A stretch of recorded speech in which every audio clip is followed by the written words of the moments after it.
Саламатсыздарбы урматтуу окуучулар жана угуучулар.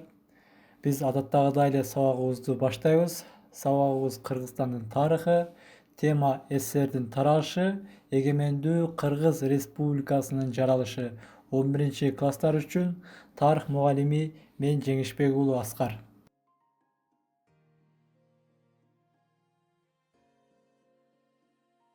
Анда эмесе урматтуу окуучулар, биз темабызга тийиштүү болгон ачкыч сөздөрдү жандырбасак, адегенде эле КМШ. КМШ көз карандысыз мамлекеттер шериктештиги 1991-жылы 8-декабрда Минск шаарында Белоруссия, Украина жана Россия көз каранды эмес мамлекеттердин шериктештигин түзүү боюнча келишимге кол коюшкан. Экинчиси СССР Советтик Социалисттик Республикалар Союзу 1922-жылдан 1991-жылга чейин жашаган советтик доор. Үчүнчүсү Конституция мамлекеттик башкы мыйзам. СССРде 1924-жылы кабыл алса, Кыргыз АССРнин биринчи конституциясы 1929-жылы кабыл алынган. Ал эми сиздер президентти билсеңиздер керек, бул мамлекеттик башкаруу титулу. Бул Бириккен Улуттар Уюму. Бириккен Улуттар Уюмунун башкы уставы 1945-жылы 24-октябрда күчүнө кирген. Ошо 24-октябрь Бириккен Улуттар Уюмунун түзүлгөн күнү катары белгилүү.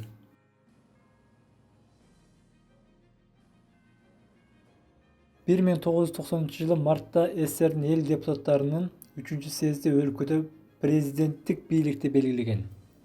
Мамлекетти башкаруунун бул формасынын киргизилиши улут аралык мамилелердин өзгөрүшү, плюрализмдин өнүгүшү, көп партиялуулуктун киргизилиши менен шартталган.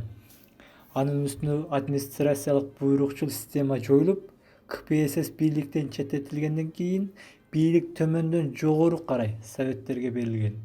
Бирок советтер финансылык, укуктук, саясий, уюштуруучулук жана башка КПССтин функцияларына ээ боло албагандыктан мамлекеттик бийликтин тармактары башкара албай калган. Президенттик бийлик өлкөдө өкмөттүн ишмердигин аныктаган жана анын ишин контролдогон. Мыйзам чыгаруучу жана сот бийликтеринин иштерин, эл чарбасын башкарууну, бюджеттик финансылык системаны, эмгекке акы төлөө жана багалардын аныкталышын, мыйзамдардын аткарылышын көзөмөлдөгөн. СССРде президенттик башкаруунун киргизилиши менен Казакстанда, Өзбекстанда жана башка бир катар союздук республикаларда президенттик башкаруу киргизилген.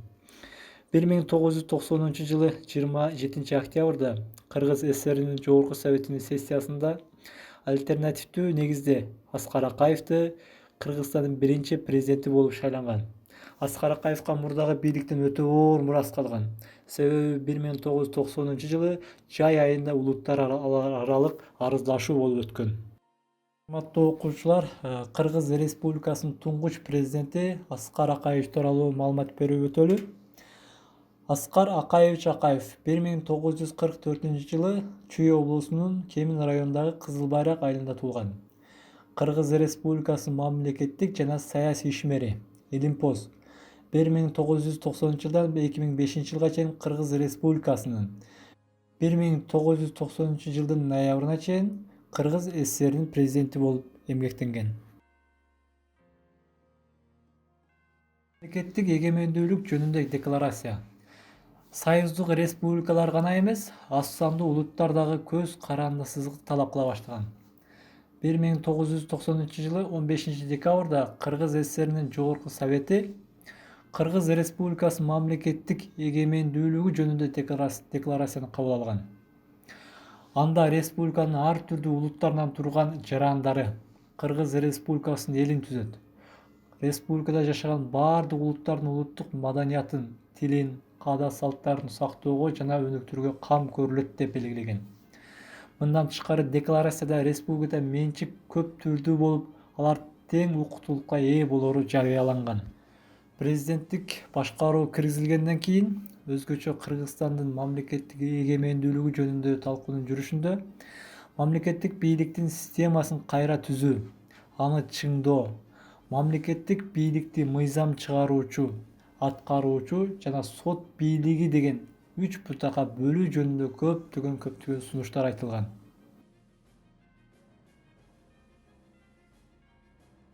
Эгемендүү Кыргыз Республикасындагы биринчи кабыл алынган мыйзамдар кайсылар?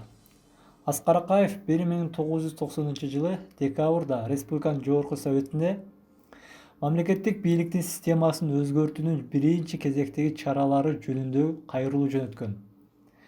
Кийинчерээк Кыргыз ССРнин областтарга бөлүнүшүн өркүндөтүү жөнүндө жана жаңы областтарды түзүү жөнүндөгү республикалык мыйзамдарды парламенттин кароосуна сунуш кылган. Бул документтерге ылайык 1990 14 декабрда Чүй жана Жалал Абад областтары түзүлүп, Нарын жана Талас областтары кайра кабылууна келтирилген. 1991 22 январда Кыргыз Республикасынын Жогорку Советинин 3 сессиясында Кыргыз Республикасынын министрлер кабинети жөнүндө маселе каралып, ага ылайык Кыргыз Республикасынын министрлер кабинети жөнүндө мыйзам кабыл алынган. Ал боюнча биринчи жолу президенттин, вице-президенттин кызматтары киргизилип, жергиликтүү бийлик органдарынын милдеттери, укуктук негиздери такталган. Ушул мыйзамга ылайык Кыргыз Республикасынын биринчи өкмөтү, министрлер кабинети түзүлгөн. Мурдагы министрлер советинин айырмаланып бул өкмөт президентке баш ийип, өзүнүн ишмердигин анын жетекчилиги астында жүргүзгөн.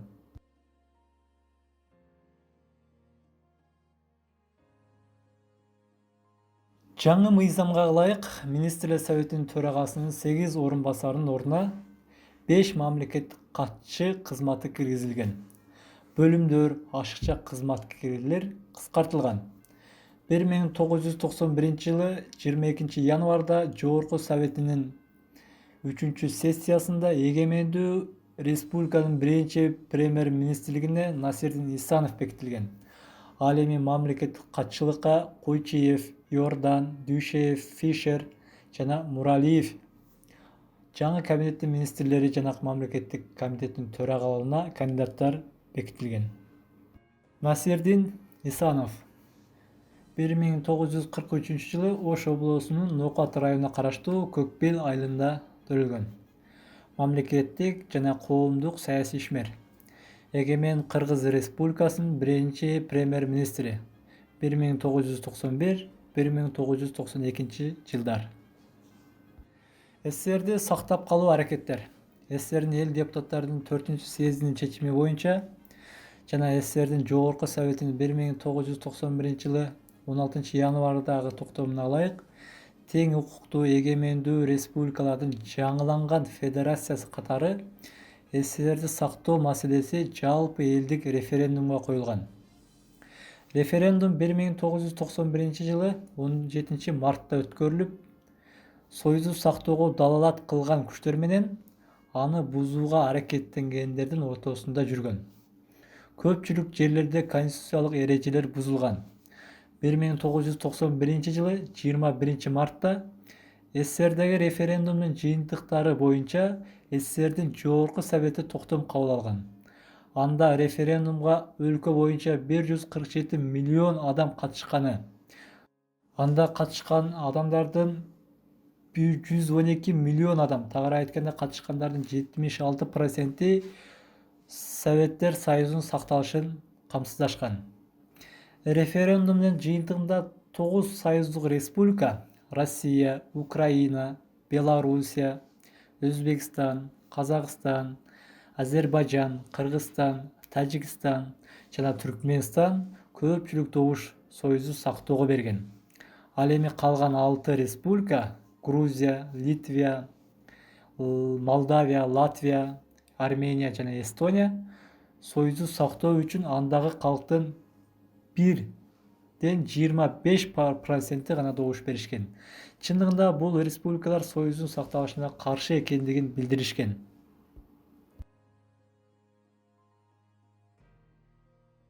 1991 8 майда Кыргыз ССРинин Жогорку Совети республиканын жаңы конституциясынын долбоорун иштеп чыгуу боюнча комиссиянын курамын бекиткен.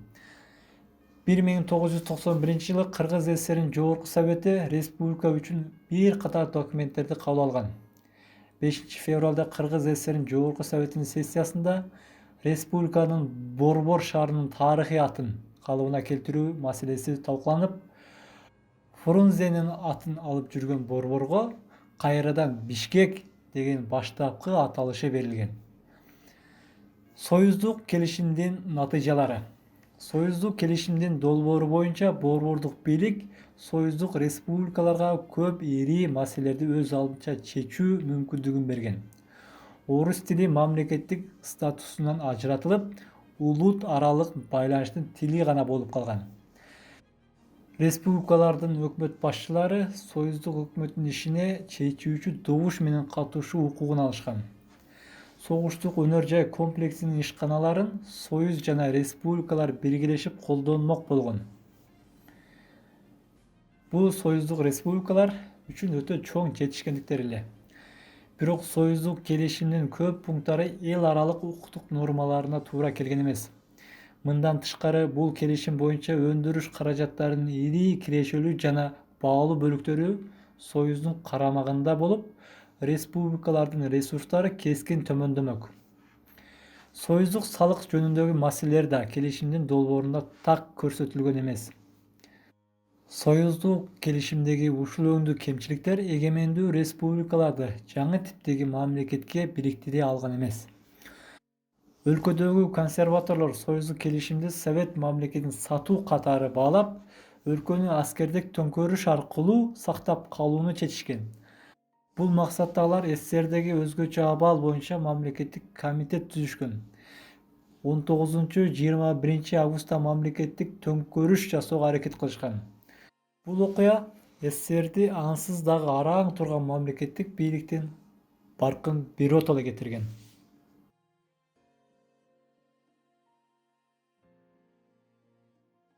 Урматтуу окуучулар, биз Кыргызстан көз каранды эмес деген жарыялоо деген темага келдик.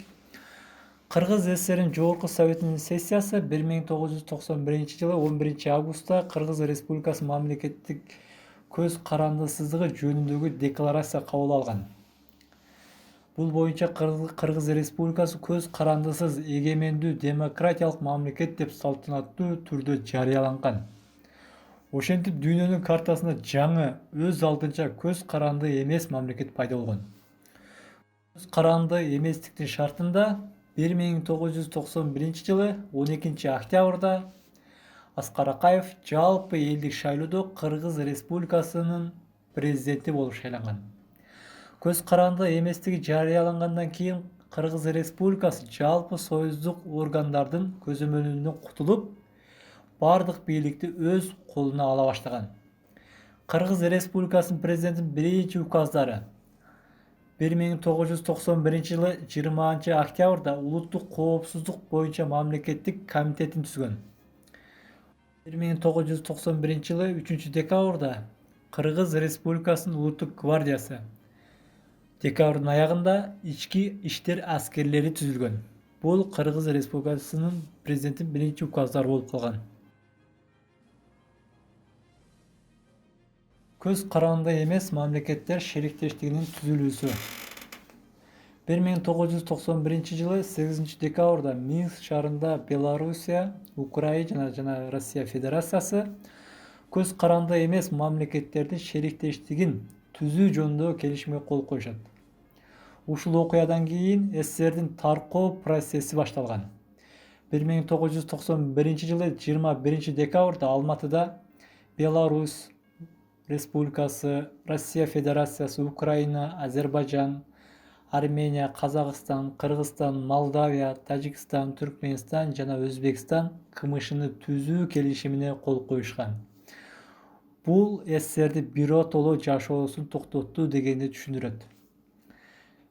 25 декабрда Горбачев СССРдин жоюлгандыгына байланыштуу СССРдин президентинин милдетин аткарууну токтоткондугун билдирген. СССРдин кулашы жана КМШнын түзүлүшү бул мыйзам ченемдүү көрүнүш болгон. Анткени союздук борбор менен союздук республикалардын ортосунда мамилелер кийинки учурда туңгуюкка барып такалган эле. КМШга кирген ар бир мамлекет өзүнүн территориясында жашаган бөлөк өлкөлөрдүн жарандарына улуттук жана башка өзгөчөлүктөрүнө карабастан жарандык саясий, социалдык, экономикалык жана маданий укуктарды адам укугун эл аралык нормаларына ылайык камсыз кылууга милдеттенген. КМШга кирген ар бир мамлекет ынтымакта биргеликте жашоонун зарылчылыгын түшүнүшкөн. Себеби анткени СССРде бирдиктүү эл чарба комплекси түзүлүп, ар бир союздук республикасынын экономикасы бири-бири менен чырмалышкан. Кийинкиси союздук республиканын элдери бири-бири менен тыгыз байланышта болушуп, аралашып калган эле. Алардын биримдиги коомдук турмуштун бардык жактарынан саясий, экономикалык, маданий, коргонуу маселелери боюнча зарыл болгон. Ошону менен бирге КМШга кирген мамлекеттер реалдуу эркиндикке жетишкен эмес. Бириккен Улуттар Уюмунун Коопсуздук комитетинде КМШнын кызыкчылыгын жоктоо милдети Россияга жүктөлгөн. Территориясында ядролук куралдары бар өлкөлөр аны биргелешип чогуу башкаруу жөнүндө макулдашкан. КМШга кирген мамлекеттердин чек аралары бөлүнгүс жана кол тийгиз деп таанылган. КМШ мамлекеттеринин алдында тең укуктуу кызматташтык үчүн жаңы мүмкүнчүлүктөр ачылган. КМШ түзүлгөндөн тартып эле буга мүчө кылып алуу өтүнүчү менен КМШ өлкөлөрү кайрылышкан.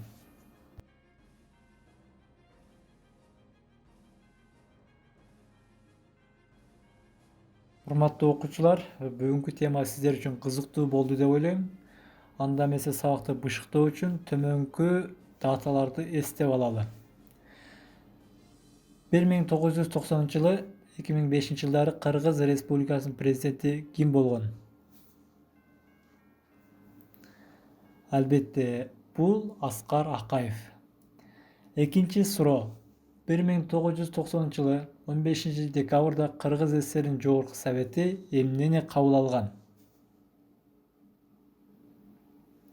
Туура, бул Кыргыз Республикасынын мамлекеттик эгемендүүлүгү жөнүндө декларация кабыл алган. Анда эмесе кийинки суроога өтөбүз. 1943-жылы кайсы белгилүү инсан төрөлгөн?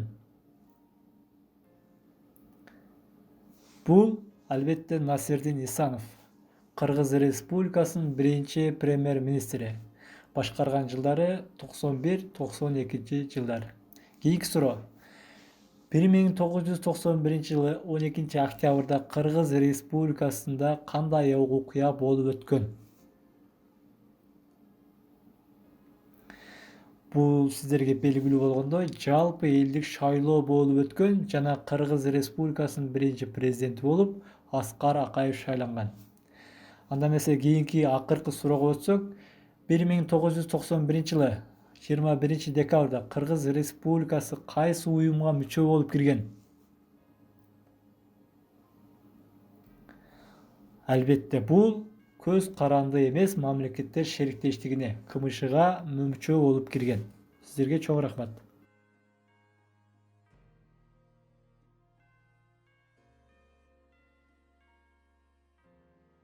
Урматтуу окуучулар, ушу менен бүгүнкү биздин темабыз аягына чыгып баратат. Сиздерге үйгө тапшырма. Эгемендүү Кыргыз Республикасынын биринчи президенти болуп ким шайланган? Кыргыз Республикасынын мамлекеттик эгемендүүлүгү жөнүндө декларацияны качан кабыл алышкан? Канчанчы жылы Фрунзенин атын алып жүргөн борборго кайрадан Бишкек деген баштапкы аталышы берилген? Жана акыркы суроо, КМШга кирген мамлекеттерди атап бериңиз. Ушу менен бүгүнкү сабагыбыз аягына чыкты. Кийинки сабакта көрүшкөнчө сак саламатта туруңуздар.